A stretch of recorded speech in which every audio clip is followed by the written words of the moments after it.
എത്ര തൊഴുതിട്ടും മതി വരുന്നില്ലല്ലോ അച്ചായി പൊന്നുമോൾക്ക്. മനമാകെ ആനന്ദം കൊണ്ടെന്റെ കണ്ണിലും കണ്ണുനീർ വന്നുവല്ലോ. പാഠങ്ങളെല്ലാം എളുപ്പമായി തീർത്തിടാൻ പ്രാർത്ഥിച്ചിടണം മോളെ.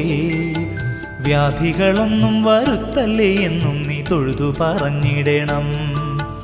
ഭക്തിയോടെന്നും ആ നാമങ്ങൾ ചൊല്ലിട്ട് പാദം വണങ്ങിടുമ്പോൾ ചിത്തശുദ്ധിയോടെ ജീവിക്കുവാനും അനുഗ്രഹമേകുമല്ലോ.